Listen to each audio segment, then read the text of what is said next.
The AsIs Podcast does not necessarily hold the views or opinions of our guests. The guests have a right to express their own thoughts, and those thoughts are protected with their freedom of speech. What they say is what they say, and we allow them the right to speak on their own behalf. The AsIs Podcast is not responsible nor liable for the opinions and stories of others.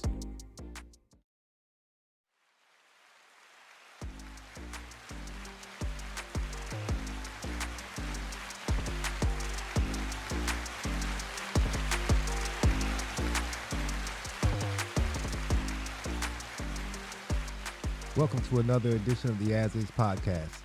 Today's special guest is Mr. Peanut. Peanut, you there? Yes, sir. You know what? I'm not going to call you Peanut. You want me to call you by your government name? Let's start this off the right way. How do you want me to address you? Man, it don't matter how you address me, man. Hey, okay. Well, let me get right up into this. A lot of people may not know who you are. Some people may. But in any event, why don't you describe yourself to people to start off with? And I'm not never really good at that. You know what I mean? But I guess I can say I'm one of the first or the second generation pioneers, you know what I'm saying, coming out of Detroit, doing this thing, right after the Demetrius Holloways, Maserati Ricks, YBI boys, you know what I mean? Came out of Detroit, if that's what you're referring to in that regard. Up until now, I don't. How exactly you want me to answer that question? I think you've done fine by answering it the way you have. Let me tell you how federal authorities describe you, which is something that you're probably familiar with. If you Google you and your information comes up, it says you were a prominent Detroit music mogul alleged to be one of the largest heroin dealers in the Midwest, and you used your rap label to launder drug money. How true is that? It's not true at all. Really? Yeah, as a matter of fact, yes. By them thinking that, that was true coming from, a lot of people who were probably just, giving them bogus information. They ran in all of my homes. They never found any drugs. You know what I'm saying? And they assumed that that's what it was because I was able to, manage, the movement of my business, my entertainment company. But, I'm just great at managing what I have. So you're telling me this is totally false? It's definitely false. If it wasn't, I wouldn't be here talking to you. Yeah, I guess you could say that. But according to, they actually took you to trial for this. You've been arrested and fought this case. That wasn't heroin. That was cocaine. Okay. So let's go into the cocaine case. What was true about that? Is that alleged or is that something that actually happened? That was alleged because they had two guys from prison that testified against me from jail to get out of jail. One been in jail 5 years, other one been in jail 6 years. But me, with my stint in the streets, that was, that's definitely that definitely is the truth. But they never really caught me on anything I ever done. Okay. So how did you propel yourself into the music game? One of the guys that was one of my associates in the streets was off in the music, and he had an artist by the name of Trick, and my associate ended up getting killed. And by the time he had gotten killed, I had met Trick, and I took a liking to him. So once he got killed, I tried to keep the company going, and instead, so I just kept motivating, and instead to try to build some kind of legacy for his family. But what the family didn't know, was that I did not work for him. They thought I worked for him. So when I was pushing it in instead, up under the same, codes and everything, where the money was already going to his bank account, they thought I was doing something fraudulent. So they came at me, pretty much sideways. That made me stop that, and I started another company by the name of For Show Records. And then by the time I started For Show Records, they found out the real truth as to who I was, and they tried to apologize, but at that time I was kind of off of it. How did the first guy get killed? How did your partner get killed? Um, he he was beefing with one of his partners. You know, one of his partners that he came up with. He was beefing with one of his guys and a girl that they was beefing over, which was the guy girlfriend set him up. Wow. Yeah, that Yeah. seems to be like a common problem when you're in that lifestyle.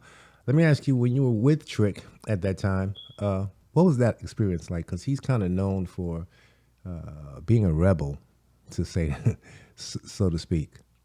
Yeah, the crazy thing is, man, he really is just a rebel for righteousness.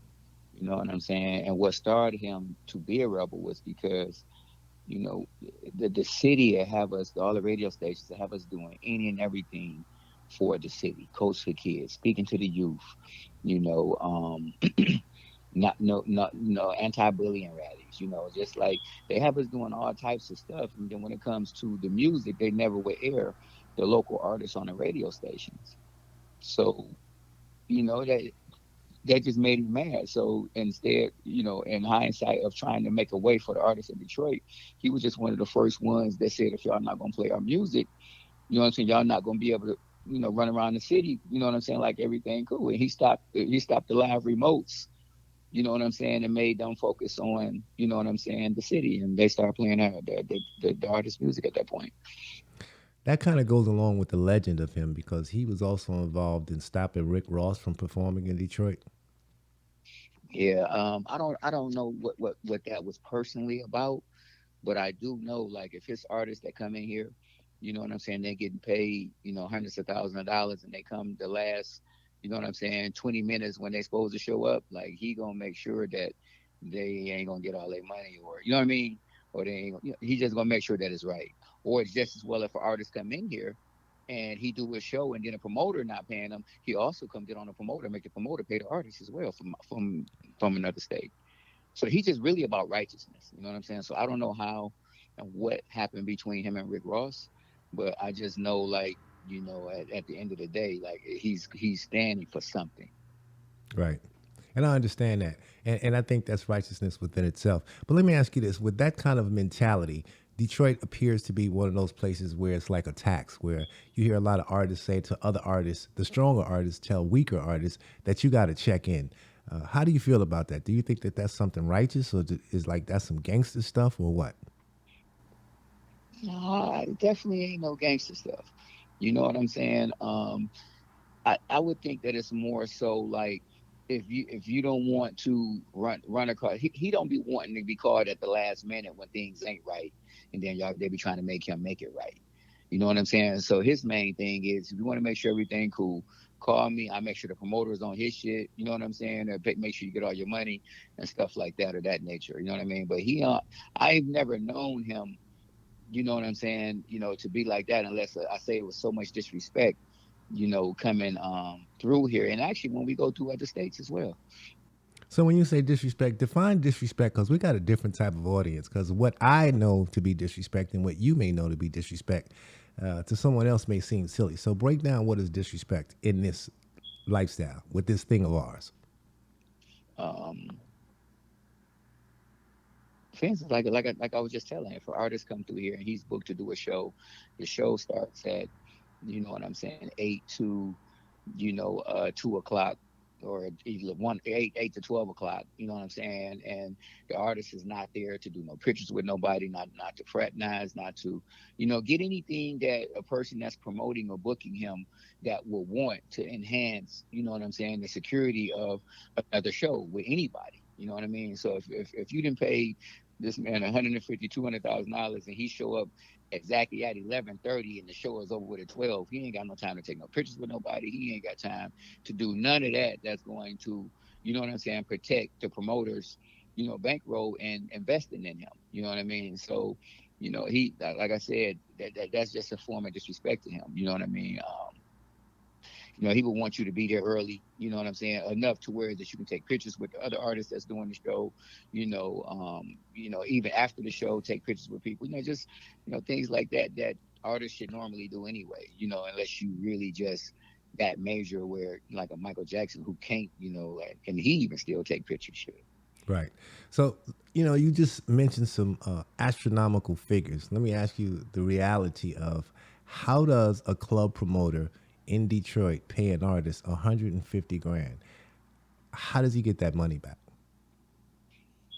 How does he get it back? Yeah, like because if you're in a venue, you have to have a venue that would hold a certain amount of people. And I've Hmm. noticed, you see a lot of A Well, plus, honestly, I think a lot of them take losses. right, Because to me, none of them never do it right.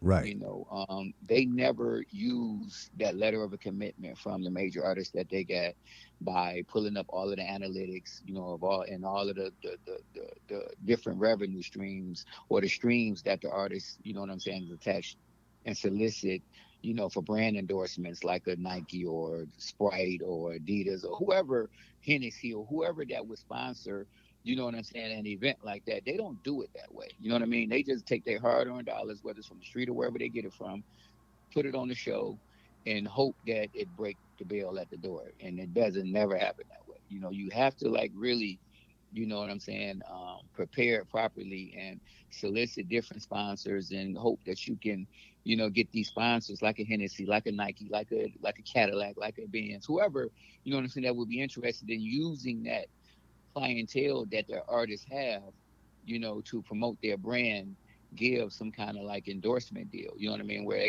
it'll offset the cost that it takes to bring such a show. Like, Mercedes will give $100,000 if you do it properly. You know what I mean? but Cadillac could give a lot of money. Hennessy give a lot of money. If you do it properly. But they nobody never really does it properly anymore. So they just be taking losses, and it's more, I guess, for a bragging right type of thing nowadays. I mean that's an interesting observation. Where did Hmm. you learn to do it right from? Man, a long time ago. I think one of my first concerts that I done. I think I was bringing Whitney Houston. It might have been in '91. Wow, Yeah, and it was this group that's out of Detroit that really control anything that's going on downtown, especially major acts. And if you ain't putting no major act through them, what they did to me was when I started soliciting tickets for the concert, they bought all the tickets up. So the tickets were sold out the moment we released tickets. But the day of the concert, they got a refund. wow. So the only thing that I was relied up on to get my money was the walk ups, which of course, I took a major hit. So that just made me say, like, if I'm going to even do it, I got to make sure that I'm covered before I even do it. How these people playing these games, you know what I'm saying? And then for me, just inquiring about how to cover myself or just learning how to cover myself, I learned the best way to do that is when you have artists like that of that magnitude, to have other big sponsors, you know what I'm saying, involved, because that alone comes with a certain amount of security. Because even if they like a Mercedes, you know what I'm saying, or a Rolex or something like that, that would get involved with like a Whitney Houston, you know what I'm saying, and those people done that to them, then that will fuck up they possible future partnerships with companies like that. So just aligning yourself with major conglomerates, you know what I'm saying, that'll put up their sponsorship dollars that will support and try to align themselves with brands like that, gives you a certain amount of protection as well, and stuff like that with people trying to control the market. I think So that, that thought process and the level of expertise to execute is definitely that of a hustler. Would you consider yourself a hustler? oh yeah, definitely. By all rights, because the only thing I ever done, from starting off with paper routes is just, and how I did my routes, just paper routes. When I just wanted all of my friends to be able to go play the video games with me on the weekends, I would just get a whole bunch of routes, and I would just have all my guys help me out with the routes who was going to participate, in the benefits of playing the video games with us on the weekend on collect day. So I just reconstructed that into the streets and reconstructed the streets into the business, and you just basically reconstructing, you know what I'm saying, the talents that you do well into another lane. That's a great answer, but I think that that's a learned behavior, and sometimes those behaviors are acquired based on coming from nothing. What was your childhood like? Did you have to hustle to survive? Were you with parents? Like, explain, break that down for me. Honestly, like coming up, because I come up in the hood, so nobody never really has a lot. Right. You know what I'm saying? You really just surviving. It wasn't that I had to hustle until it was time for me to go to college, when I didn't go to the universities that I had scholarship offers for, and I went to a local college, and my people was unsatisfied with the college that I went to, and they started off giving me $10 a day. And I guess at some point they just got even more frustrated just me sitting around going to a local college, and I'm not utilizing the opportunities that I had to really enhance my life at universities.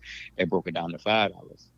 So when they did that, I was just, try to figure out a way for me to help me get at least $10 a day to go to school, because I was just used to the $10. The $10 was perfect for me. You know what I'm saying? I imagine put a couple dollars of gas, give me some lunch, and come on back home, and I'm cool.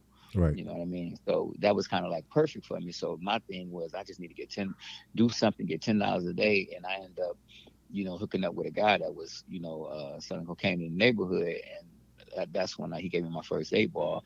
And my thing was to just make $10. Right. So the 8 ball was $100. I cut 110. Now I'm not knowing that motherfuckers is cutting $300 and $400 off of 8 balls. You know what I mean? I just Right. needed $10.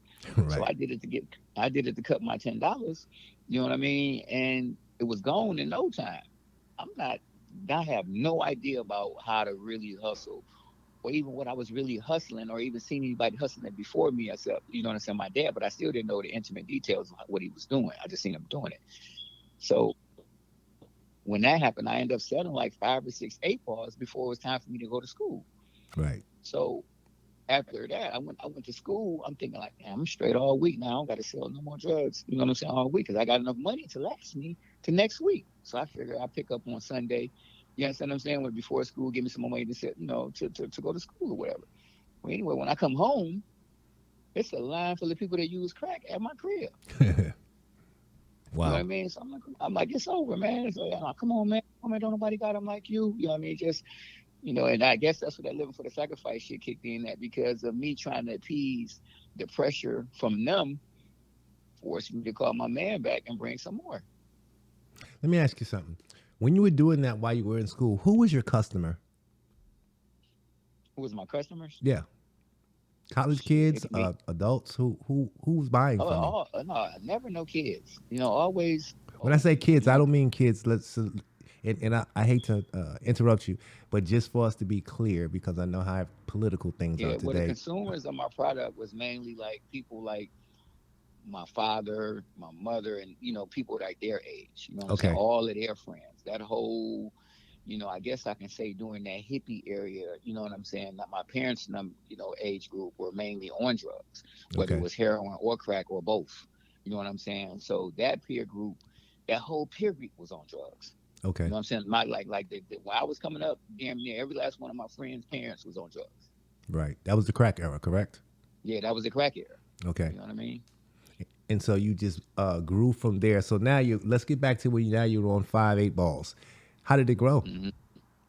Shit, growth when I came home and me just constantly doing that, it went from 8 balls to ounces. You know what I'm saying? And then as I was doing ounces, I had a friend of mine who came over. You know what I'm saying? Hold on. Yeah. So I had a friend of mine who came over. He had heard that I was, hustling real good in the neighborhood, and I had the hood on lock. So he came over, and he was inquiring about, what I'm doing. You know what I'm saying? I'm like doing 6, 7 ounces a day. So he like, yeah. So he like, what you paying for him? And I told him like 6, 700. So he like, okay, let me see. So I showed him, and by him just knowing weight from him dealing in himself, he like, them ounces. I'm like, yeah, them ounces. So he was like, them ain't no ounces, bro. So he went and got a scale. I never. He's like, where your scale at? I'm like, I ain't got no scale. So he was like, you ain't got no scale. I'm like, no. I said, how you know them ounces, nigga? Because they a cookie, nigga. Like, that's how they come. Right. So he looking at me like, nigga, you dumb as hell. You know what I'm like? So he went and got his scale and came back.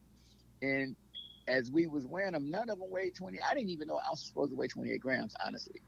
Wow. You know what I mean? I really didn't, bro. You know what I mean?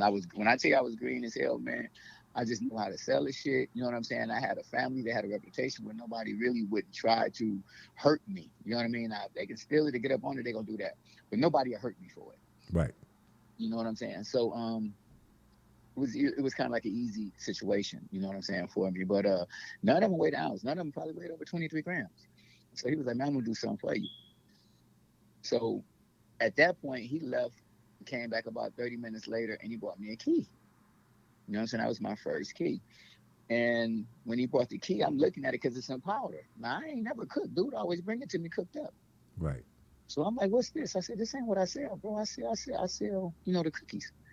He like, nah, man, it is what you sell. And you don't even know how to cook. I'm like, hell no, I don't know how to cook. What you mean cook? You know what I mean? So, So you green. green, bro. Like green. You know what I'm saying? Mind you, I'm just only trying to really get to school. I'm not really trying to be a devout hustler. Right. You know what I'm saying? To selling crack. So, but I was, like I said, I was so great and had such a clientele. It was crazy. So he showed me how to cook. So in the process of him showing me how to cook, I ended up running into another dude because I was doing so much. I was probably doing no less than 25,000 miles a day in dime rocks.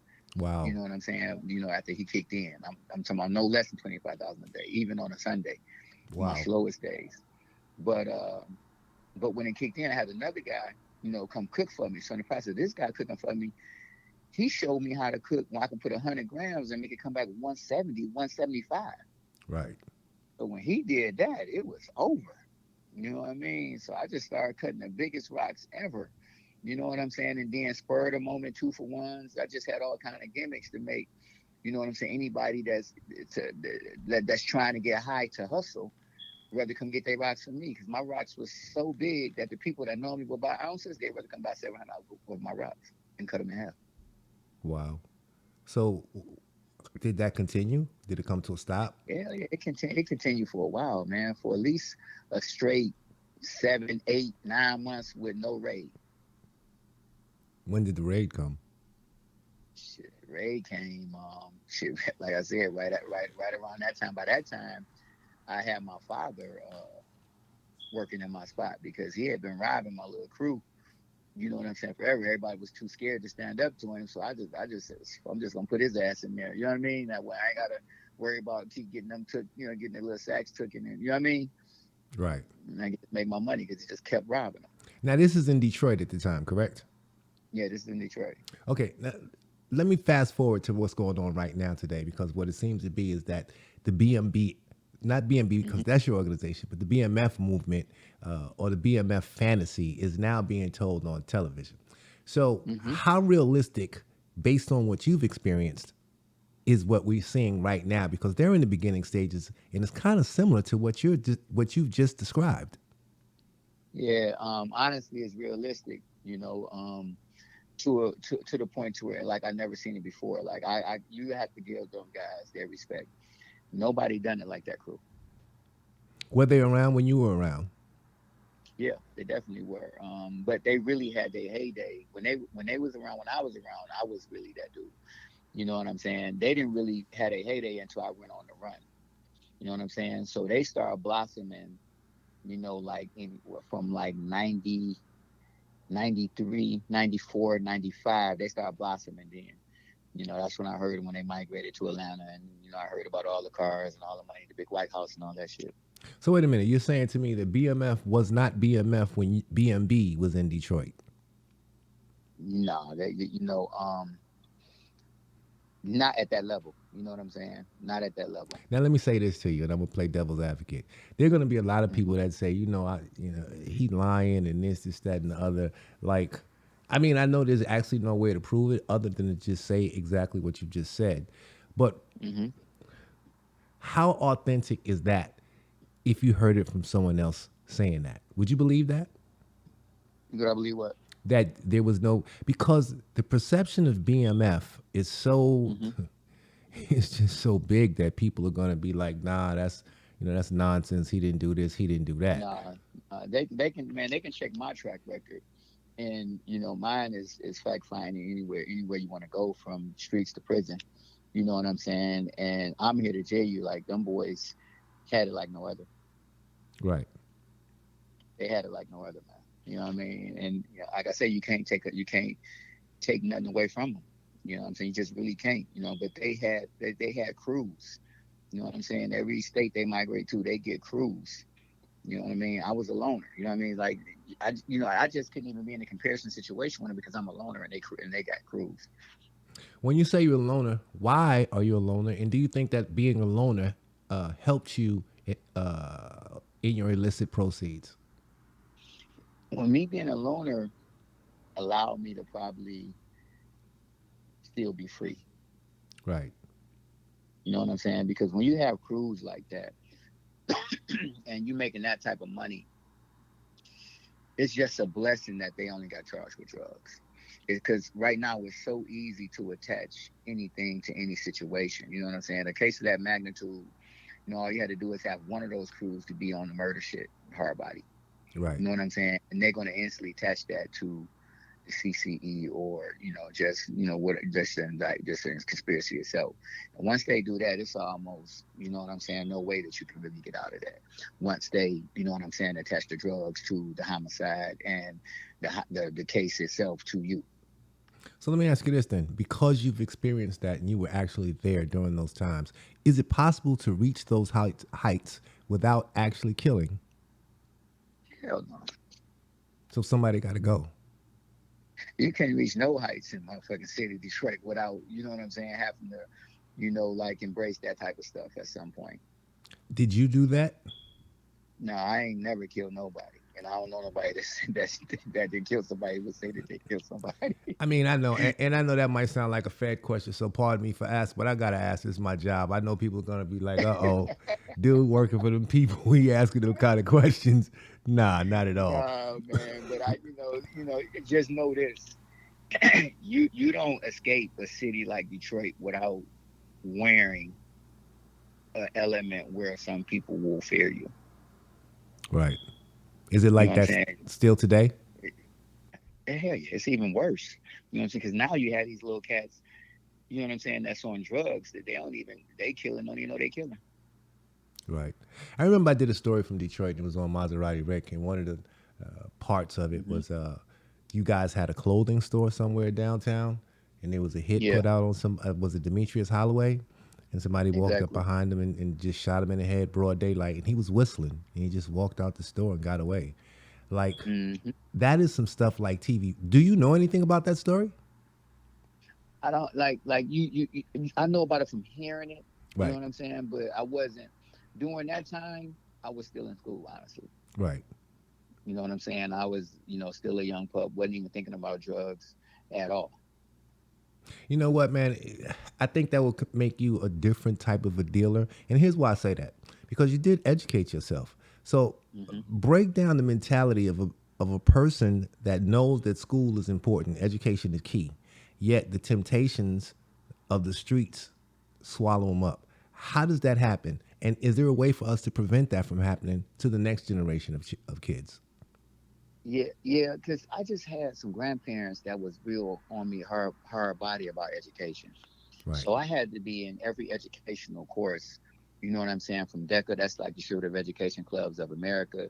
And I just had to have something to do with some type of education. And in DECA, you know, um, I placed fifth in the nation. With entrepreneurship. You know what I Wow. mean? In my tenth grade year. And won the states as well. And then like I said, won the states and placed fifth in the nation. But education is so important. And I think the things that we can do, is just like put certain components in our communities, you know what I'm saying, where they can have access to other than what's there. Because in the communities, you don't see nothing but liquor billboards, you know what I'm saying, strip club type shit, you know what I'm saying, Exactly. cigarettes, tobacco, you know what I Exactly. mean, that type of shit, you know what I'm saying, versus, you know, things that's going to give you opportunity to different trades, whether it's electrician, whether it's nursing, whether it's, journeyman's, whether it's, carpenter. There's nothing in the neighborhood of growing up in my whole entire life that I've seen something where I can take a trade to become a carpenter, Right. where I can become an electrician, where it can be like a 16-month, 18-month trade where I can just go to this and become an electrician. Those things are not there. Right. You know what I'm saying? So the only thing you see is you going to school, You walking by all the hustlers on the street. You know what I'm saying? You walking by niggas drinking on the corner, smoking on the corner. You coming home Right. and you in the house. And if you playing sports, you going to do that. You know what I'm saying? But in the midst of going to play sports and doing all that, all you see is the street shit. You know what I'm saying? And the number one thing that they ask you about is, at home is really just go to school and just do your homework. Right. They not even doing the research to be able to give us as kids, you know what I'm saying, other opportunities. You know what I'm saying? They just basically going through the motions. So we just need, people to take more initiative, the people that's in position and that can do so, to put those elements there. And I was in the process of doing that myself, but I got to at least build my brand up to where is that the system respects me other than the streets. You know what I'm saying? Because I got too much pressure for me to create public situations when they're going to turn a public situation into something else, or use that public situation to put me back in prison again because they feel like I should be in prison for life. That's very interesting as well. And let's go over that for a minute. Let's discuss that for a minute. In our communities, in the Black community, you have a lot of guys like you. They may not have been on the level that you were, or they may not even been directed towards schooling and education. They just ended up doing what they did. However, a lot of them, and myself as well, really care about the community. We care about the kids. We care about where we grow up, where our mamas is at. And I don't think mainstream America understands that. So what happens is a person, say, of your stature, you got the secret, you've seen, you know, but then you turn around and you say, you know what, I hurt my community, I harmed them, now I'm going to help them. So you have two different type mentalities. But see, I want to give you something. I mean to break you up. Go ahead. That's the thing. I had no idea I was hurting anybody. Right. See, the program that we had coming up, that was just a way of life, survival. You know what I'm saying? Like, we don't know. I don't know I'm hurting nobody. I think I'm helping. Because the money I get, I'm taking in providing things for who don't have. Right. You know what I mean? So I never thought I was hurting the community. I never knew that I was hurting the community till they come with the charges. Right. And they telling me that I'm hurting the community. And I still don't believe it, because in some situations, I'm sitting down with politicians. Right. You know what I'm saying? I'm sitting down with, people of the judicial system. You know what I'm saying? So I'm really not thinking I'm doing anything wrong. But that was then, correct? Pardon me? That was then, correct? That was back then. Oh, yeah, of course. That was everything was like 92 on down. Right. So, but when you got and you really got out of it, you seen that there was some harm done as a result of your actions. Oh yeah, of course. You know what I'm saying? Because now because by that time you're able to see, and they're highlighting and showcasing, you know what I'm saying, on every TV about, you know what I'm saying, the drugs. And then you got the movies that's coming out as well that's showcasing, you know what I'm saying, just, the harm that is done, whether on the, geographic channels or whatever, just, just what drugs done to the community, what it's done to the race, what it's done to the culture. You know what I mean? So I learned that was a learned behavior in prison. Well, you know what? I'm glad that you say that they highlighted. I like that word, because with mainstream America, it's called highlighting. With Black America, it's called what is it called? Glorifying. That's what they like to say. Right. So a highlight for them is something that I read in relation to your article, and it had a statistic for 2015. And Ohio led the nation the highest number of opioid overdose deaths with 2,698 for the second straight year. And then it goes on about Illinois. And then it says Michigan had 1,309 deaths from opioids. So it also says, it goes into detail according to you. And it's saying that the U.S. Drug Enforcement Administration say that you moved 440 pounds of drugs throughout the U.S. and amassed millions of cash, luxury vehicles, real estate, and expensive jewelry. That's a hell of a statistic, my man. Right. Like that's a lot of work.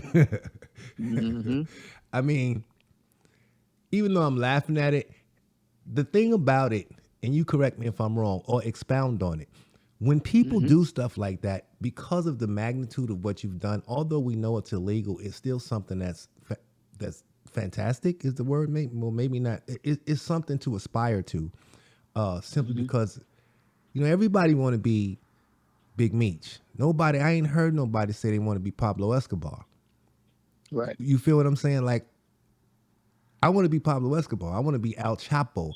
You want to be the best at whatever. So when a kid or a young man that has nothing hears a story like yours and it says you moved 440 pounds of drugs, that is saying to him that you're magnificent. That is saying to him that you're a god because you were able to acquire a skill to move that much work. It's also saying your connections are fantastic because the average person doesn't get to that level. Expound on that and tell me the psyche of that. And were you one of them kids that seen someone do that and then you said you wanted to do that as well? Honestly, I never looked at nobody and wanted to aspire. I just want to be the best me. You know what I'm saying? That doing it. And I just went out with the attitude of, I don't know if I'm going to be promised tomorrow, so let me just try to make all I can today. Right. Which meaning that my day lasted for years because I never really went to sleep hardly. You know what I'm saying? And I was just always on trying to figure out, just like different ways of hustle. And then once I started traveling a little bit and seeing that, other cities and states, had a demand, even worse than my own city had, it was just trying to figure out how to get off into their system. And then one of the things that I always did was I would go over to another state. I would go out. I would just try to find out who know everybody. I would become friends with, and it's going to be a girl. I would become friends with the girl, find out, everything about the people in the city, find out who's doing what, who not to fuck with, who to fuck with, you know what I'm saying? And just treat the girls so right and just be around and letting them see. Then the people of the city will start inquiring. Right. And when they start inquiring, then I can just weed out from the information that I've been getting who I will fuck with. Right. Well, based on your stats and based on what they say, you moved a lot of work, so I'm sure you met a lot of girls, which takes me to this. Maybe a small fact a lot of people don't know. You had a TV show that was about to come out not too long ago, correct? Yeah, Detroit Empire. Let's talk about that. And this is a very interesting topic to me, so I'm definitely all ears. What was the synopsis of that show? It was just me being able to, manage, my company along with 3 wives, which was my wife and kids, Sabrina and Charlie Baltimore at the time. Wow. So you had 3 wives. I had more than that, but there was only 3 that wanted to participate How many did you? 5. 5. You had 5 wives. Yeah. Now let me ask you this: were they were all African American women? Yes, Charlie was the only like German mixed with something. Well, Charlie Baltimore is kind of famous because of her rap career, so I think people are going to be kind of amazed that she was one of your wives. But before I even get into her, let me just continue with this thought process. How in the hell did you pull that off with black women, black man? I want to know. Honestly, it just came from me. Like when you Google me, you also see all the stuff that I've been through. You know what I'm saying? And I evolved through those things. Without any bad habits. Like I don't smoke, I don't drink, I don't, you know what I mean? I'm not on any type of drugs. You understand what I'm saying? Right. And with me knowing that, I'm very, very conscious and cognizant that I'm blessed. You know what I'm saying? And which made me know, like, I got to be here for a reason outside myself. And with me understanding that,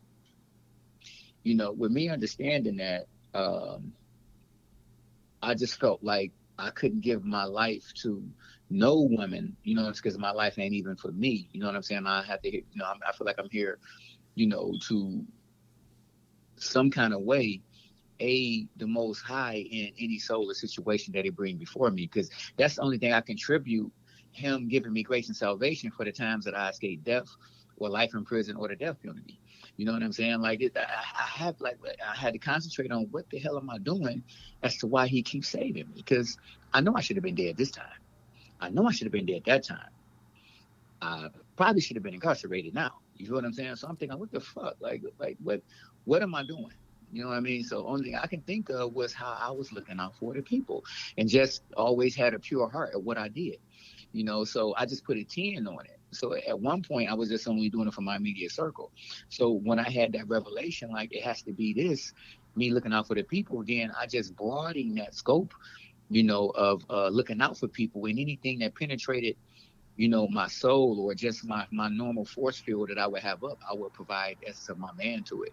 You know what I'm saying? To bring some form of structure or stability, you know what I'm saying, wherever I see that's needed or whatever's accepted, and so in doing that, and when my wife fell in love with me, she fell in love with that character, the character that's doing for everybody.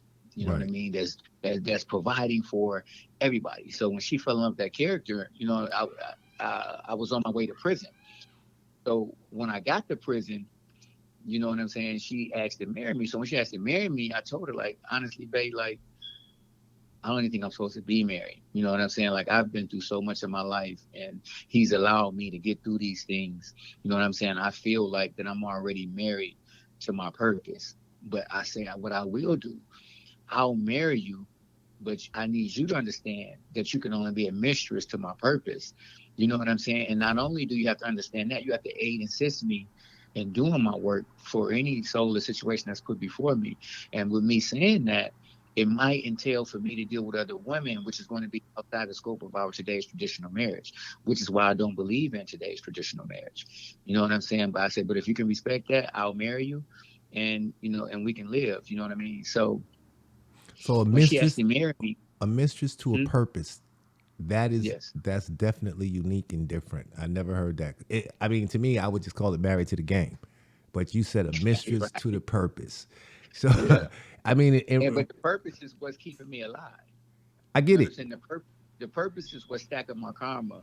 You know what I'm saying? That's weeding out all of the injustice, unconscious injustice I've done that the system has put on me, the label of me doing all bad. So with just that alone, I'm fighting something that I've not known that I was doing bad. But by me being conscious of how things work and karma and all of that, like that's why, I'm so hard on and living for my purpose, because just because I've been newly informed of all the bad I done, you know what I'm saying? I want to just keep stacking the deck and them stripes on good. You know what I mean? So it can just outweigh any kind of bad, whether it's conscious or unconscious, meaning that I'm probably still liable for my attachments to people who were doing bad things who I put in power. You know what I mean? That I still got to get reprimanded for. So just in case the nigga I put on and he became a millionaire and done bad stuff with his money or his drugs, I'm going to keep doing good to clean myself up from what the fuck she done, and everybody done. You know what I'm saying? Which I don't know when my time will be up for paying my debt. So I'm just gonna stay in it until my time is actually up. And your You know wife what I at mean? the time agreed to all of that. Oh yeah, of course. So, Yeah, of course, she didn't really believe how I really live. She didn't believe that when I told her that I'll marry her, that I was telling people that she was my wife. You know what I'm saying? But how it evolved into, more women is because I'm so fucking loyal to what's ever loyal to me or what's ever loving me. You know what I'm saying? I'm not the typical nigga when they find somebody else, or the typical brother when they find somebody else that's good, they'll forsake what they already have. right. Like, I got me a new woman, you know what I'm saying? They'll forsake it and they'll start running them against each other and all of that. Well, me, I'll never forsake anybody that's good to me. Right. You know what I'm saying? And you can only provide some sort of support to my man or my mission for a very brief second. It can only be one thing. But that one thing that might have carried me to another level or to another space in my life or in my head or in my soul, I would be obligated and committed to that. And because I'm obligated and committed to that, you know what I'm saying? You would get the titlement or the treatment as my wife, and I would never forsake you. You know what I'm saying? I wouldn't give a fuck if this next motherfucker I met squirt from here to Chicago. Right. I You mean, understand what I'm saying? so can I translate that into what I would say or what I would call it? Let me just give you an example of what I think you just said. I understand exactly what you said, but I want to just bring it in layman's terms for me, and that's Mm-hmm. similar to uh, you can have a baby mama and you could break up with her, and although you Mm-hmm. guys broke up, she was a good baby mama. She really held you Right. down. And you moved Mm-hmm. on to the next person, but now the next person you with, You know your baby mama struggling or going through whatever, but you still gonna take care of your baby mama because you know baby mama held you down. Y'all ain't together, but you still gonna take care of her the best way you know how, and you ain't gonna see her suffer because at the end of the day, when you guys were together, she handled her business. Is that kind of accurate? Yeah, that's very accurate. Except when I do separate, some of them go through life and then they realize, like, They fucked up. I'm, yeah, and I'm the best thing, and they'll come back. You know what I'm saying? And because I unconditionally love them, which meaning that I love them and want them to be all right, whether it's with me or anybody. Right. You know what I'm saying? It's easy for me to embrace them. You know what I mean? When they come back, some situations I have just like that. I mean, I get it. And that part of what you just said, I live by. I believe in that as well. So I'm not gonna really like shit on a baby mama that did some dumb shit or whatever, because I know when I was with her, she did what she was supposed to do. For whatever reason that we're not together, we're just not together. But at the end of the day, my integrity and honor says that she's still my baby mama, and she deserves to be treated based on how she treated me. Now, if she was just on some fuck shit, then fuck her. But if she was on some Right. real shit, you know what I'm saying, then that's something different. Okay, so that brings us to number. I got some that was on some fuck shit that I had to, like, you know what I'm saying, go to the other side, you know what I'm saying, and treat as such. But, like, I don't have no right to just do that off the dribble though. You know what I'm Right. saying? Like some reactions from their actions. You know what I'm saying? So the people that I encounter, if they're giving me actions of a wife, then I'm gonna be a husband to them. Right. If they're giving me actions of a fair weather girlfriend, fair weather friend, I'm gonna be that. If they're giving me actions whereas that, just some old fuck shit, it's just gonna be that. Like, I don't control the narrative of the relationships that come before me. But let me I ask just you, know I'm here. I just know I'm here for a purpose. but So when why that purpose, why don't you control them? You choose not to control them because that's a very bold statement. like when I gave myself up for that higher purpose, bro. You know what I'm saying? Like I don't have the room to play judge, to choose, or to direct shit. You know what I'm saying? Because I'm trying to still live to keep my life alive, keep my life going. Right. So I'm living for a purpose that I feel like that's adding days and wealth to my life. You know what I Right. mean? So I can't be playing I judge. You know what I mean? And the jury, in the jury, I just gotta what come to me. I gotta analyze it to see how I can fit into making a difference in this person's life to bring some kind of structure, life, security. You know what I'm saying? Protection, some kind of way. So I don't have liberty to be like the only liberties I have is to use my past experiences, trials, tribulations, and error of my past to recognize the character that I'm dealing with to protect myself in dealing with this character. Right. I get That's the it. only judgment that I can make. Okay, this motherfucker ain't. She don't really care about me for real. She just really on some shit. So with me knowing that, I'm just going to slide over here or just play dormant and just allow the relationship to dissipate. Or I'm just going to do this or I'm going to do that. You know what I'm saying? Until what I mean. She feel like what I mean. It's enough because some people are so petty minded. You know what I'm saying? And so selfish, and then not even recognizing that the encounter with me is for them. That I'm not trying to leverage you. I'm trying to see how I am to provide for you. So when they come and they so selfish and self-centered, they're thinking like, yeah, this nigga got. I'm just gonna get a car out of him. Well, I feel the car I'm giving you, I feel like was already yours. You know what I mean? So like my soul was telling me to give you a car, give you a car, and the bitch right about my life, like, so be it. Right. So You okay, understand? we've I have established no room, huh? we've established wife number one. When did wife number two come along? And when wife number two came, how did you explain it to her? And what did wife number one do? Man, wife two came along when my first year incarcerated. When years ago when she was about 13, she was a little dark skinned girl. And back then, dark skin wasn't, it was kind of like frowned upon. You wasn't considered cute. So with me seeing her insecurities, hanging out with my niece and them, I used to always call her my little girlfriend. Never, I wasn't no pervert or nothing like that. I used to always call her my little girlfriend, make her feel good about herself. Right. So when she got 18, she got in contact with my niece and said, "Well, your uncle, I'm ready now." But by this time, I was incarcerated. So I asked my niece about her. My niece told me about her, and the girl was in foster care. Right. She's a foster care girl. So, so when I found out about her, I reached out to her, I sent her a visiting list, and I had her come visit me. So, and I told my wife, I said, what I want you to do, I want to send her to school, but I want you to put her in my apartment building and let her stay over there, give her a place over there. And I need you to teach her everything I taught you. You know what I'm saying? About life, about the essence of a woman. You know what I'm saying? Just about how to be. Right. So that was even a process because my wife felt like I was replacing her. You know what I'm saying? Even though my wife had agreed to everything, like you can't take away the hardcore programming of what society have gave us from where we from. You know what I mean? They don't teach us love. They don't teach us life. They just, they just teach us all the bullshit to keep us separated. Right. So when I told her to do that, she felt like I was replacing her. You know what I mean? So she gave me an ultimatum. You know what I'm saying? It's either gonna be her or her. So what I did, because I was incarcerated at the time. You know what I'm saying? I took my first wife off the visiting list and told her that she'd be you in 2 years. Like, you don't give me no fucking ultimatum. Like, who the fuck is you? I feel like you a fucking agent now. I feel like you working with them motherfuckers to oppress me. You know what I'm saying? Versus working with me. So I went hard like that. You know what I'm saying? And which that's what it be. You know what I'm saying? When girls be having guys in prison and they use that situation to leverage the king and the man, you know what I'm saying? Versus Right. supporting him, you know what I'm saying? And keeping him alive and just, helping him do whatever. You know what I'm saying? And I'm not saying do whatever for a motherfucker that got you depleting everything about you.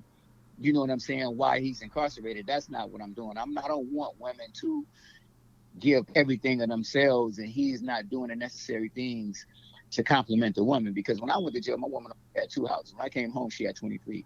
And that's just from doing research about information, you know what I'm saying, for, women. And she wanted to be in real estate and in real estate and shit. So me just doing the research, and I found out, where they got different grants for minorities, and then the fact that she's a double minority, being black and a woman, like it's just easy for women to be able to get funding for almost anything. And that's how I help, you know what I'm saying, provide information to help build my wife up from prison versus deplete her of everything and coming home to a broke down wife, no money, you know what I mean? And, Right. just a raggedy situation. So I'm not asking women to be there for those type of niggas. But for the niggas that really got something going on, that's really about enhancing your wealth, enhancing your life, that's doing all the right things in prison, you know what I'm saying? That's doing all the right research to help, you know what I'm saying, support his family from prison. Like those are the women that should never compromise a kingship in a man. You know what I mean? Right. Like they should never. It should always be, serving him like he's supposed to be served. So when she gave you the ultimatum, obviously it didn't work because you still end up with a second wife. How did your second wife receive everything? It's the same like the program, because when I embraced her that way and we started, because I was having sex in prison. So when I when Wait, I wait, took wait, her off, wait. Legal conjugal visits, or you was on some other shit? no, hell no, you had no legal conjugal visit. You I know what I'm gotta saying? ask. Yeah, yeah, no, like I would, cut the string on my pants, you know what I'm saying, by the crouch, by the nut sack, you know what I'm saying, put some Velcro on the inside, and I would make her wear a dress or do the same and cut something. Right. And then at the picnic table, I'd have her chewed up and I'd slide that joint up under, from there up under her leg, and, and we work. Right. But, no, definitely not legal. But so by this time we had been having sex, and I've never really, I never really talked to her about where I'm at mentally with my wife. She just knew that she wasn't coming because now her visits went from once a week to damn near 3-4 times a week. Right. So she's holding something going on. So anyway, when my wife kicked back in, like, okay, I got my mind right, then How long did that her take? visits, huh? How long did it get her mind right take? About 2 months. It ain't take long, if even 2 months. Right. Okay. You know what I'm saying? But her goofy ass was still driving up to the prison just to see who coming in there to see me. Really? And couldn't get in, yeah. Wow. You know what I mean? But so that's wife number 2. Then we have a wife number 3. Who was wife number 3? that was Charlie. Okay. Now, for people that don't know, Charlie Baltimore is the former girlfriend of Biggie Smalls, correct? Mm-hmm. Okay. How you pull that off, man? What you mean how I pull it? The crazy I thing, mean, tell me how you pulled it off. no, honestly, the crazy thing, she wasn't even my woman at first, bro. That was my best friend's girl. Wow. Yeah, I swear, man. Like that was my best friend's girl, man. And we different from like the actual area where I'm from. Like we unconditionally love each other. And it wasn't bros before hoes, but we would vow not to let no woman get in the way of our shit. Right. You know what I'm saying? It definitely wasn't bros before hoes because we all respect women too much and all love them too much. You know what I'm saying? Right. But So how did it happen? okay, he had met her in New York. His game catch for her was, I got somebody that can help you with your career. So I was originally supposed to get with her first, just for her career. But by the time that happened, they had developed a relationship over the phone. So when she did come there, it was more for them on some personal shit than the career shit. But the day she came there, he brought over to me. And from talking to her, man, I emphasized I had empathy for the pain that she embraced in her journey with all of that shit, and the compassion for, I mean, and the same thing for the passion that she still had for music. Right. So from talking to her that day at that house we were at, I built the studio in that house in 40 days, like a real state of the art studio, like on some real top notch shit in 40 days for her. But by this time, these motherfuckers, all they doing is fucking drinking and getting high every day. This I'm talking about. This nigga ain't go home nan day, right? Mm-hmm. So I see my sister because we call each other brothers. So I see my sister at the mall. She give me the look of death. So I'm Why? like, damn, sis. So I'm like, what the fuck? So I call him like, man, what the fuck is up with your wife? So he immediately think that she told me everything. This nigga ain't been home and all that shit. He was like, yeah, well, I've been using you. I've been telling her that, you've been having me, run around for the record company. You know what I'm saying? From state to state to state because I ain't been home. You ain't been home since when? Shit, since Charlie been here. Nigga, it's going on 2 months now. Wow. So you mean to tell me you ain't been home in 2 motherfucking months, bro? Wow. Huh? What the fuck you mean? I just moving with her. I'm like, you can't be serious. So I'm one of them righteous dudes. Like, you know what I'm saying? Now you done got me in the middle of some shit. No, you got to stand up, bro. You got to take your ass home, bro, and get that shit right. You know what I'm saying? If you don't do nothing, motherfucking else, tell her I ain't got nothing to do with the fuck going on, bro. Like, I don't want nobody praying ill will on me, and I'm out here doing everything motherfucking right.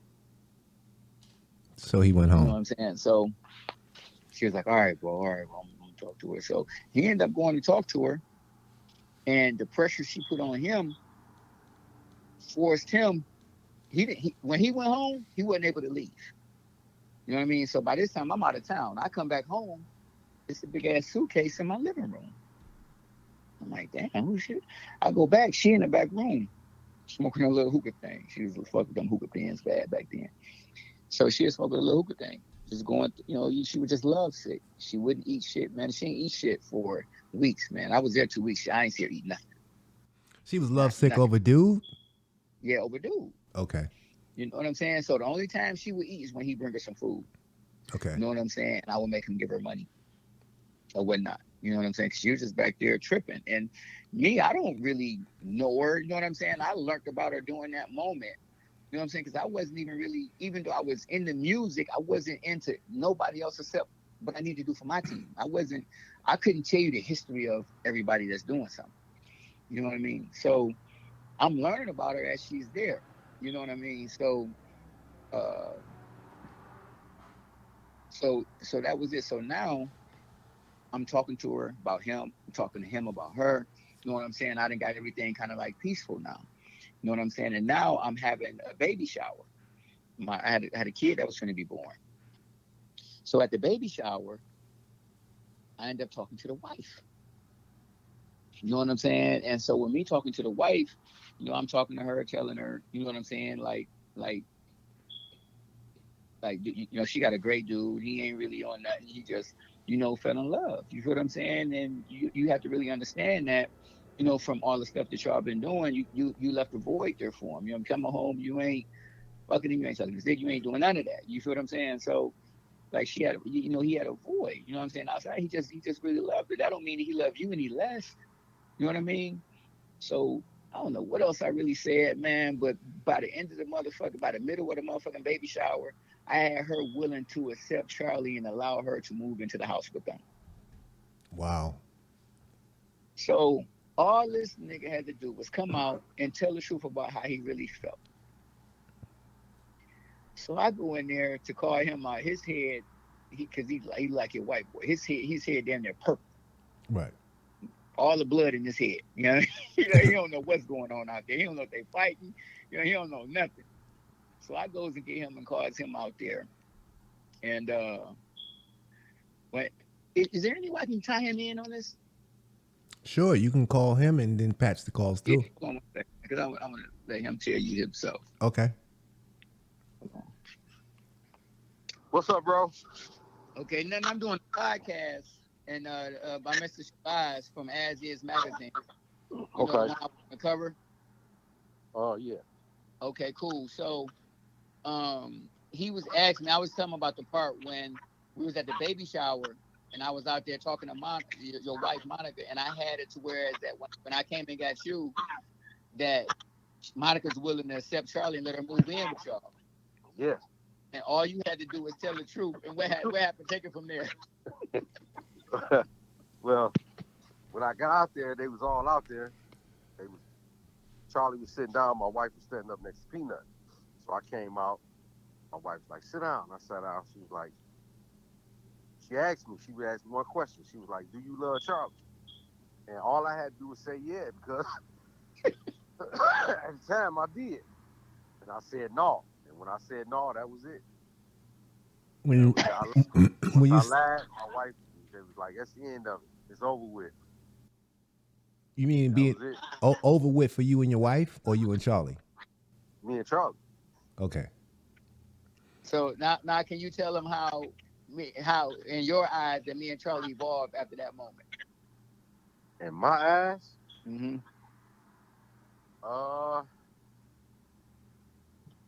Well, how it happened? Like how it happened? Like what was the program and everything that took place to make that even formulate the way?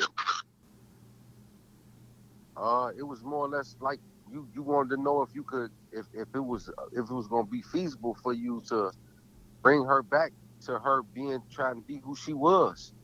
Mm-hmm. You know what I'm saying? Bring her back to prominence of her person who she was, and you wanted to know, was it worth it?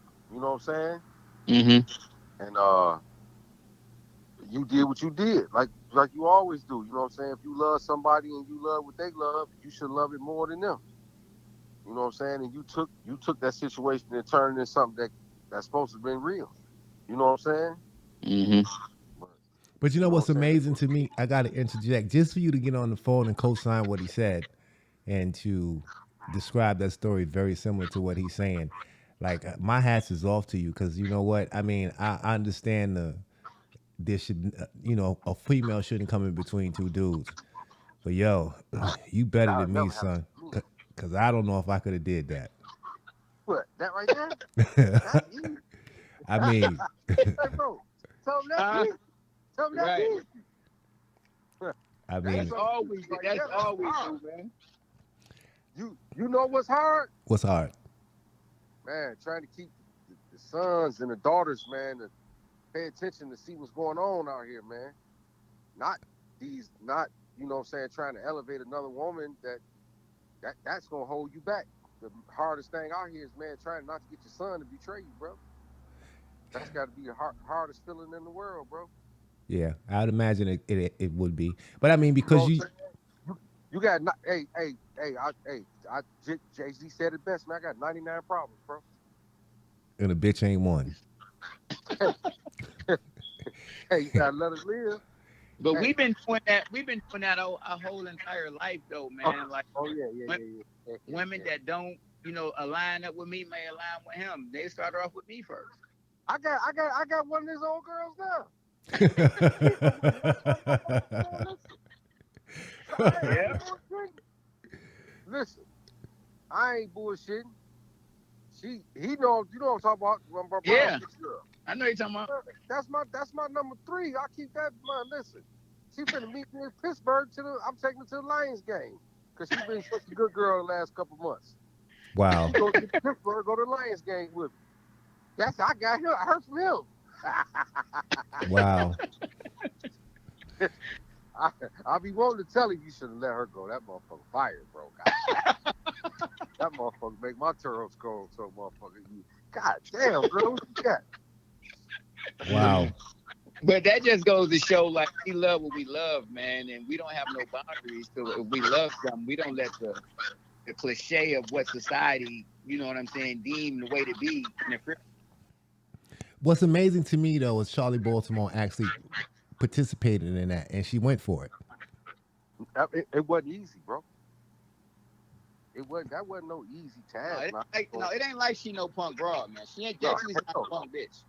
Hey, look, that motherfucker is supposed to what you supposed to be. She just got a dark cloud that she can't shake, bro. That's just something, you know what I'm saying? I don't know. She got to get herself together, but bro, I mean, I see it. A lot of other motherfuckers see it. The girl got talent, man. It's just something about she just can't get right. Some women, you know, they just who they is. Ain't nothing you can do about it. Yeah. No matter how much effort or time or energy you put into it, they still find some way to fuck it up. Cause she ended up going to Baby too, didn't she? Cause she was asking for, didn't Baby give her $10,000? She started asking for money online. No, that ain't what happened. I'm just going by online. I don't know. No, that ain't what happened. This was her and Baby messing with each other. Yeah, that's obvious. Yeah, but she ain't go online and no shit like that begging for no money. I don't know. Don't give me the line because I don't do social media. I do. I seen it. I seen a couple of articles about it and a post about it, and she was Baby ended up giving her 10 stacks. But from what I understood, the last time that I seen her online, I heard about it. She has a daughter, and she wasn't really rapping anymore. At least that's what I've heard. I don't know if she's still rapping because she's got to be 45, 46, something like that. I don't know, man. I don't be on social media, so I couldn't tell you. Yeah, she's definitely older because she was back in the Biggie days, Tupac and on them, everybody pushing 50, so she would definitely be there. Man, listen, she got a lot of information. She's just a strong woman for not exposing all them niggas that in the rap game anyway. So they got to respect her for that. Yo, I mean, the game is the game, so I guess she picked some of that up. And y'all definitely... Hey, bro. Is they buying these stories? Because I got some stories that they want to buy.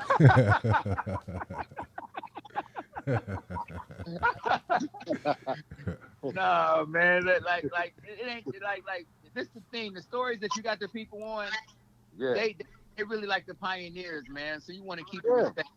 You want to respect them. You want to respect them to that nature. Your man said it on his interview one time. The dude, what's his name? Cameron. When he say, everybody think Jay-Z stabbed that nigga, that one nigga about something. That nigga Steve stabbed that nigga about Charlie. Yeah. You know what I'm saying? Mm-hmm. Okay, so we got out of Charlie. If you ain't on your motherfucking square and in your square the right way, and you put your dick in there, you in trouble. You know what that means, don't you? Yeah, of course I do. Yeah. That's very true. That goes to apply to anybody. So yeah, I get that. No, some of them you can do it, get away with it. You ain't getting away with that motherfucker too easy. Well, and but you know what? I don't want to start naming names and all that because I want you to be mindful that whatever we talk about right now, I'm putting out. So if you don't really want, if you don't want the world to know, I'm telling you now, I don't play that edit and all that shit. If you said something, nigga, it's getting ready to be heard. Yeah, I got respect for the guys though. All of them. I don't care who it is. What you say, bro? I got too much respect for them, man. Like anybody done that, man. You know what I mean? Yeah, I remember that one time, old girl called her, tried to put dude on blast, and you was like, "No, we ain't doing that." Right. You know what I'm saying? Mm-hmm. Yeah, I mean, I witnessed some stuff. Dude that was with the hotel room. You know what I'm saying? You can't even put that on blast because you got to respect AG. You know what I'm saying? I don't think he liked that. And And the reason why I say that is because I was in Detroit one time and I seen something on his phone, and I can't remember whether Charlie Baltimore was beating somebody's ass or she was getting her ass beat. I don't know which way it went, but I know I asked for that footage and he wouldn't get it up. He didn't want to do it. You can't expose that, man. You can't do that, man. No, man, because you gotta understand the root conception of fucking with her. Hey, hold on. I don't mean to interrupt you, but it's for the story that I ain't gonna say nothing. But man, I had to go get Epsom salt in the middle of the night for that shit.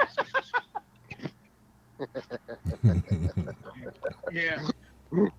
But the thing about it is, like, the root of my fucking with her was back to life and showcase her talent. You know what I'm saying? Which, the friend that we made got her inducted to the Hip Hop Hall of Fame, female Hip Hop Hall of Fame. You know what I'm saying? And she got nominated stuff. And that's where I'm at with it. And I never, because for me, but her being inducted in that is not just her I'm shitting on. I'm shitting on every woman that's a part of it. Every woman that ever plays. You know what I'm saying? So I can never really say nothing bad about it. Right. But let's move on to this. And we got a bad connection. I think somebody, your man got to hang up the phone because I'm getting a bad vibration. I appreciate you for coming on, man. And when this comes out, I'm sure you're going to listen to it. Okay. All right, man. Thank you. Man, appreciate you. All right. Let's move on from Charlie Baltimore to something that I'm sure people really don't know about, which is kind of surprising. You also had Kash Doll. Yeah. Break. Not as a wife, though. Not as a wife. No, not as a wife, as an artist. Okay. What happened with that? In case people don't know, Kash Doll is from Detroit. She's a rapper, and she's also currently Big Meech's girlfriend. No, not Big Meech's girlfriend. She's Lamar's girlfriend on the show. Big Meech's girlfriend, too. Remember, they both. Oh, well, yeah, they was both fucking her. Yeah. Okay. You're right. That's who we're talking about. So break down that story. Right. Tell me what happened. Basically, I moved her down to Atlanta. This after I invested in her, man. I put so much money in her. I've made people buy into the Kash Doll thing. When she stepped off the plane, she got into a Bentley, Phantom, Ferrari, Lamborghini, something. You know what I'm saying? Everything that she ever wanted, everything that she came out of her mouth that she wanted to bring into manifestation, I brought it to life. You know what I mean? Like, it wasn't nothing that woman didn't ask me for that I didn't provide. You know what I'm saying? Even and you wasn't fucking her? No, never. Never, ever. Okay. Never, ever. Never had a really desire to, because she was fucking my friend, and she ended up fucking on my nephew. You know what? So you know what? Wait a minute. Before you go into that story, I do remember that. And your nephew was a young boy. So she's borderline. Yeah, she's a fucking pedophile. She like young dude. Man, listen, man, I'm gonna call a spade a spade. I don't care about whatever. And the reason why, let me tell you why just briefly we gotta be like that, is because, like, in light of everything that's happening with R. Kelly and other men and all that, it's always looked at as a man doing something foul, and when they do that, they're crucified. Right. But women can turn around and do it. Like, what the hell is Kash Doll sleeping with a 16-year-old for, and she messing with the uncle? You taking care of her, and she's sleeping with your nephew. He's 16. What kind of stuff is that? I never had a desire. Like, I had too much respect for my dude that brought her to the table. You know what I'm saying? Along with, just from a business perspective. You know what I'm saying? Like, the child situation was very, very, very, very, very, very different. You know what I'm saying? But I normally don't fuck with the people that I take care of, in the business field. So let's continue on. How did you take? You have to be an exceptional person. I'm sorry for interrupting you, but I want you to, because I want to get all of this. Tell me how that went, from beginning to end. How did you incorporate her and start taking care of her, and what happened? Who? Incorporate who? Not Charlie Baltimore, Kash Doll. Oh, well, my man brought it to me.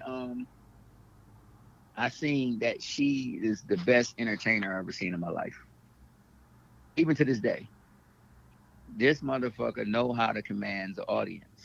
You know what I'm saying? And she's the best floor general for growing a brand, a company, or any motherfucking thing. She have no problems with going to a city, getting on her motherfucking phone, finding out, reaching out to them, aligning with them. You know what I'm saying? By the time we get to a city, she in the studio with them. Wow. In an hour. Whoever it is. She's in the studio with them. You know what I'm saying? Got the writer there doing a song. You know what I'm saying? By the time they finish with the song, they doing the video.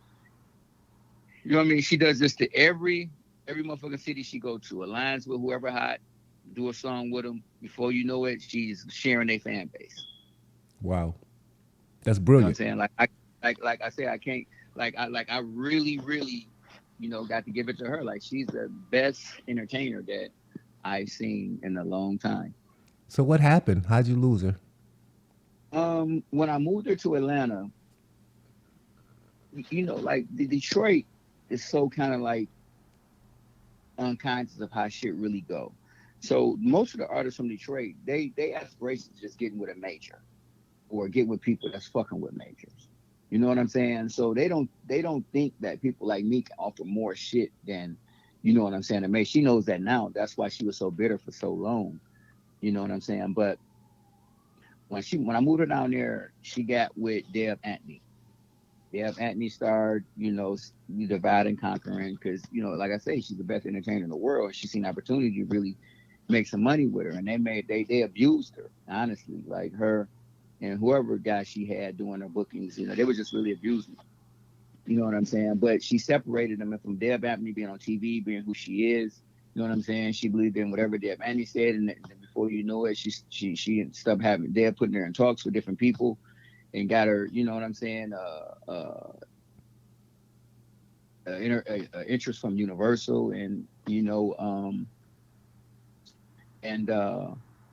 and she started telling, she was moving around saying that she wasn't a part of no label, she was free. But was You know she? what I'm saying? And when she tried to do another deal, I'm just saying, you got to give me some of my money back. I didn't spend probably $1.5 million in like 2 years, almost year and a half, 2 years. Because I'm talking about everywhere we go, I'm spending. You know what I mean? So I'm just saying, I got to get some of my motherfucking money back. So Universal ended up, you know what I'm saying, like paying me. And honestly, I think that was the worst decision she could have ever done, because we was, like beating the door down, you know what I'm saying, competing with, Carly B wasn't, she hasn't blossomed yet, you know what I'm saying? So it was the Nicki Minaj's and all of that old shit. And I just think by, her signing at that time kind of like fucked up her career with Universal, because Universal is Nicki Minaj. Right. You know what I'm saying? So if Nicki ain't bring you in, you already know what that shit was going to be like. You know what I'm saying? They might have just bought the contract to shelf you. But she has had somewhat success. Um, Maybe not in comparison to Cardi B or Nicki Minaj, but she's somewhat nah. successful.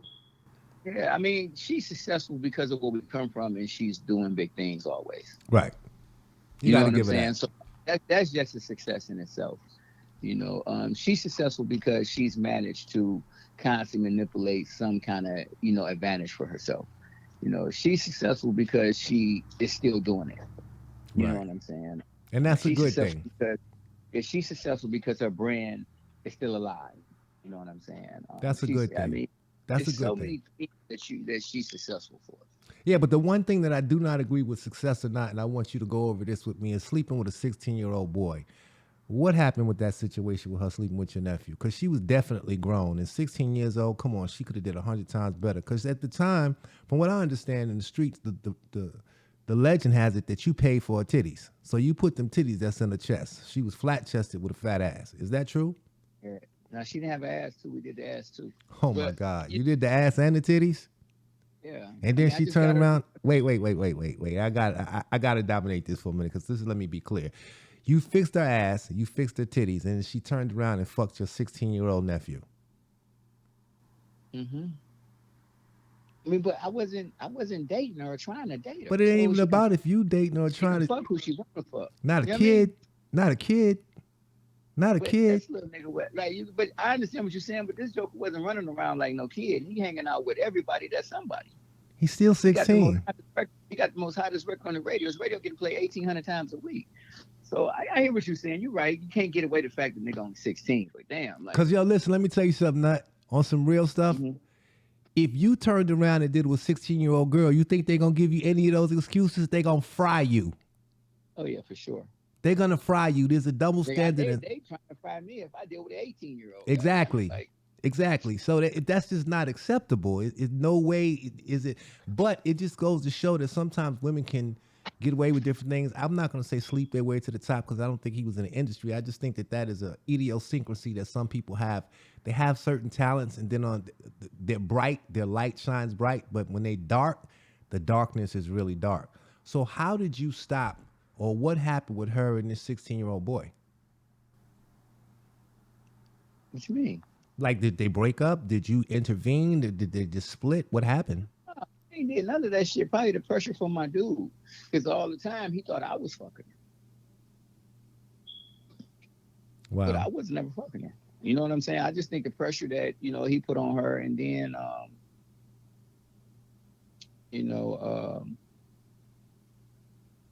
don't want to put this out on her. Just the pressure from my dude.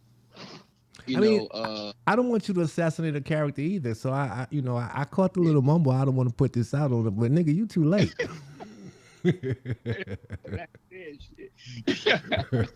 But I just think it's a pressure for my dude because that shit got to be unbearable, man. Because every time we start rotating, you know what I'm saying? Like while she out doing her thing, and I'm not saying she out fucking, but she be out networking. You know what I'm saying? So while she out networking, this nigga thought I was fucking her the whole time. I literally had to be on FaceTime with this nigga like I'm in the 5th grade, 6th grade on some boyfriend, girlfriend shit. Grade school sweetheart shit, and going to sleep with him on the phone. Wow. So when he found out what the real situation was, what did he do? Honestly, I don't never even think he found out. Well, he gonna find out now. I don't even think he never found out because, like I say, he was a part of, he was the culprit to programming her, you know what I'm saying, to say things to get the police to run all my houses. Wow. So he was a culprit in that, he was, because when she was trying to get out of her contract, they felt like if I was in prison, that would exonerate the contract. But wait a minute, you know what? Wait. I'm glad you went into that because I almost forgot. There was a rat that also has something to do with you going to prison during that time. Am I right? Yeah, when the government come at you, they use several ways. They don't just come one way. Okay. Who was the rat? I'm gonna tell you this much. I've been threatened by the government. I can't. It's just like it's one of them all or nothing situations. Honestly, I can't play with that right now. Okay, I'm gonna respect that. You know why I'm gonna respect that? Because this is the AsIs Podcast, and we not with the. You know what I can tell you though? Like people have to do their own homework, but what I can tell you is this: it's certain people that was around me every day. Like when I wake up, they're the ones waking me up on my door, ringing my bell, or calling my phone saying they're on the porch or in the front. When I go to bed, they dropping me off. All right, closing my motherfucking door, you know what I'm saying, and all that old shit. But when them people ran in my house, and when everybody saying I had guns, money, and drugs in my cribs, I'm the only house they ran into. Right. They ran in nobody else's house. Like. You definitely supposed to run in the house to a nigga that's with me every day, 24/7. Yo, listen, man. Listen, this is what I'm going to do. I'm going to suggest this to you so we don't get it fucked up. Drop the conversation because you're going to bring out the nigga instinct in me, and I'm going to start pressing you for that shit. And it ain't going to be no, you say you don't want to talk about it, but you keep feeding me information. Nigga, you get ready to tell. So stop. Yeah, man. It's just a sad situation, man, because, they would just say, I end up having to be the nigga security because they was like, if anything happened to him, like, nigga, you going, period. Right. And I witnessed you kind of strong in Detroit, so that's not something that, you really want to happen. But you know what, let's get ready to wrap this up, man. So tell me this. You got a hell of a story. You've been through an incredible amount of stuff, man. Based on the climate today, the BMFs, the power, American gangsters, et cetera, where are you in this entire process? And where would you like to be a part of this process? Because you got a sellable story. You have a story that can be made into a network production just like anybody else's. How do you fit into that? Yeah, definitely. Well, I got a documentary, movie out that's on Tubi now, Living for the Sacrifice. Okay. Got a book. the people that distributed, my documentary, which is Novus Distribution, are interested in doing a biopic on me. Okay. But I just don't think that the money is enough, and the money that they offer, and I can do it myself. So I've already started the process of just doing it myself. You know what I mean? I'm not, you know, my story is probably way more resilient, you know what I'm saying, than just theirs, because like I have, my story embodies like a lot of different, you know, like just renditions of real life moments, you know. And I haven't even really told everything. I just did a documentary, and it's doing numbers. But my like I definitely wouldn't mind, showcasing, or having my story put out that way as well. Being that I do have a hell of a story. Because you got life on the streets where I was making, like I said, the money before they were, but they definitely surpassed me. And then I had life on the run, living over in Mexico, Colombia, other parts, the states. And then I had life in prison, you know what I'm saying, where I went to trial, you know what I'm saying, got the maximum time that they can give me, end up getting, time back on the crack law, and the time that I spent fighting my case, the trial, when I actually fighting the case, I got dismissed, and they came back with the trial shit, and then I got, all the way up until now, my story is still being told, from the success I had with, BMB, you know what I'm saying? And then I had, the things that didn't happen with me, in the process of me creating success with BMB. I'm running in my houses trying to charge me with drugs, and you know what I'm saying, and all of that old stuff. And honestly, Tales, Irv Gotti did a story on a Tales episode on me, where he talks about BMB, and because he takes the real stories and redo them in this little Tales. He did one on me in BMB. He had the Migos doing it, Right. but so it's definitely worthy of a series. It's definitely worthy of a biopic. It's definitely like Big 50. It's definitely worthy of all of that. And the only thing about like I don't have the globs of people that can, you know what I'm saying, like how they had crews and crews and crews on, from state to state to state. But I definitely have people from different states, you know what I'm saying, that have some crazy stories. I mean, I think your story is crazy enough, and I don't think you need all that, because just with Kash Doll, Charlie Baltimore, the fact that you had a series getting ready to come out. What was it going to be on? What network was that going to be on? With the Lifetime. Like you were going to be on Lifetime. They paid you some money for that, didn't they? They gave me $1 million. You know what I mean? So I mean, those kind of stories, just the Five Wives, the rappers, and all that. That's enough. Like, because I tell a lot of our guests, like sometimes you don't need to validate yourself, because what you've done speaks for itself.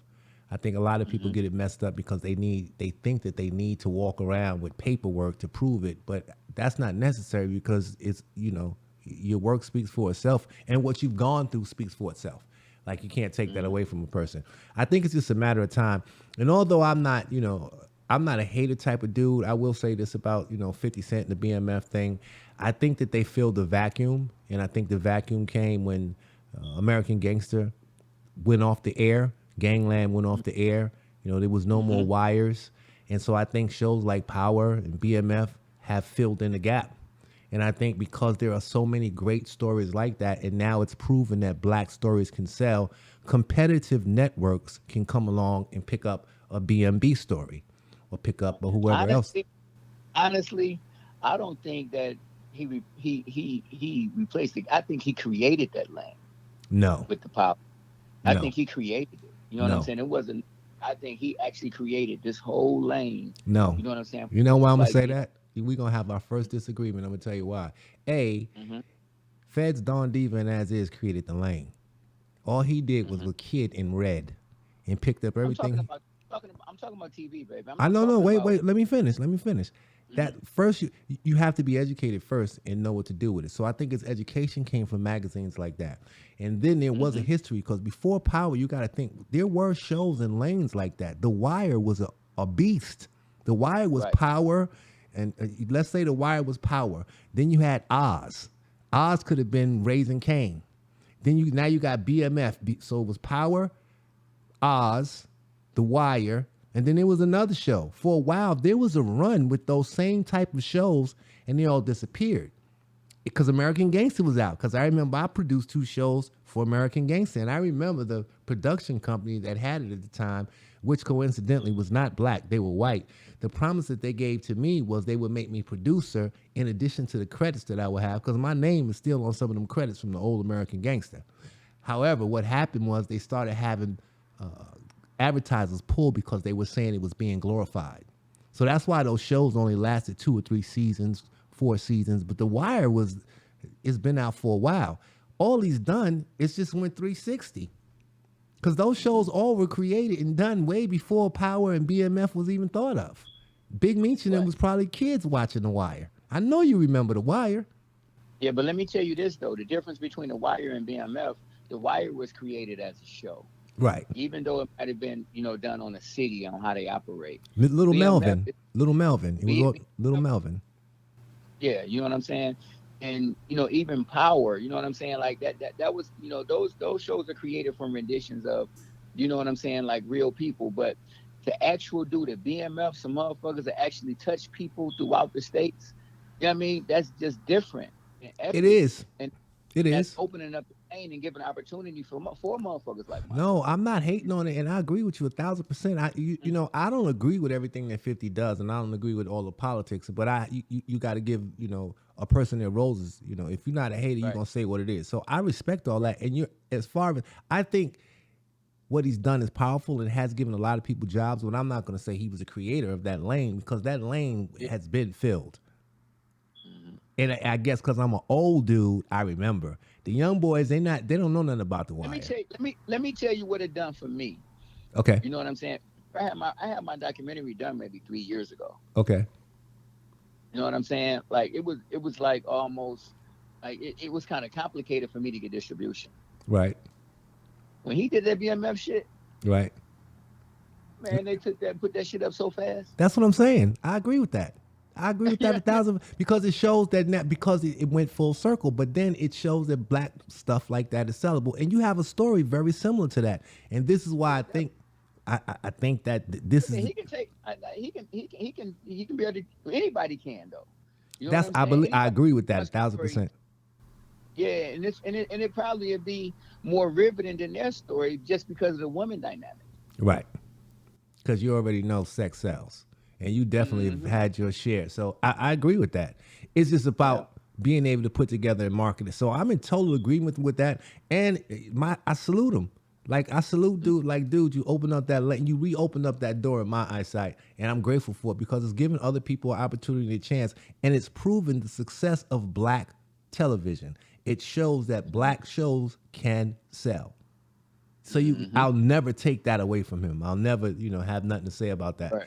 So, I mean, it is what it is, but just know that there are lines being built in people. I do understand where you're coming from, because without your interviews, nobody would have been privy to the actual BMF story. It just would have been and that's the truth. And I wasn't the first to do it. I was the first to put out the documentary, but Don Diva was the first to put out Big Meech on the cover. Then you had Feds, then you had AsIs, but 50 has been on the cover of Don Diva. You know what I mean? Like, so these magazines, that lane, brothers like him know about it. What he did to me was just big bank take little bank, meaning he didn't do anything to me personally. He knew that there was a market and he had the money to do it. And he always knew that this shit was sellable, because it's the same as rap. They marketed the rap. 50 came out and he was a powerhouse and I'll kill you, nigga, and that shit sold. He just flipped it and put it in TV. So I'm not mad at the brother at all. I'm happy. I just hope that we as black people can utilize the avenues that are now available in other markets, because there's more than just Stars, black man. There's HBO, there's Epics. Like, all of these shows need compatible or competing stories, and they're trying. But right now, I'ma just keep it 100. Ain't nothing fucking with BMF. Ain't nothing fucking with Power.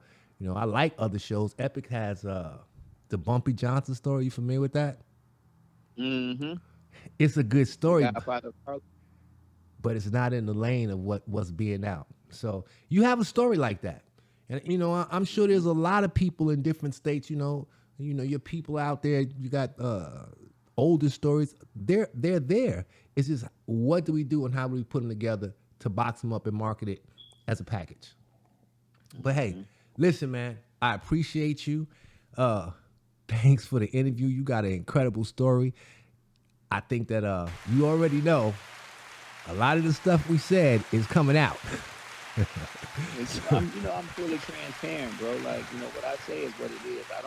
I ain't never had no hidden agenda. That's just like when you did the interview, for the magazine, my wife came in. You know what I'm saying? You can ask anything you want to ask. Right. Your wife didn't like me too much because I was kind of hard on her. I was like, yo, sister, how the hell you with this nigga and you got all these... She did not like that shit. And I wasn't trying to be disrespectful, and not even to you. So I think you know that. It was just for me as a black man looking at another black woman. Like, honestly, and this is going to sound racist, but it is what it is. You cannot have a bunch of black women married to no one man if ain't nothing wrong with them black women. Like, I'm just not used to that. Right. And the crazy thing is, ain't none of them no punk bitches. That's what I'm saying. That's what got a master's degree in construction management. She's a licensed contractor. You know what I'm saying? About to have her doctorate degree. You know what I'm saying? She ain't no punk. Bro. Nah, and I get it. That's why it shocked me because and she's pretty. And I'm not. I don't even want to go on the lines of disrespecting your wife in no means. So when she hears this, I mean no disrespect. She's a lovely black woman, but that's what threw me because of how she looked, because of maybe her history. It's like, yo, shorty, like, what's wrong with you? Like, cause this ain't normal, and you just don't look like the type to even do this shit. Like, so it kind of threw me, and I asked her that, and she ain't like that. She kind of went in. So I could imagine what she said to you when I walked out the door and shit. But it's all good. Yo, Nut, man, I appreciate you coming on the show, man. If there's anything we can do together, just let me know. Okay, for sure. I'm certain it is. We just got to put our heads together and just take some minutes and figure it out. Well, we're going to figure something out. We're going to see how this goes with this podcast. So, okay, Mom. Thanks a lot, man. You have a great day, all right? All right, take care. All right, Nut.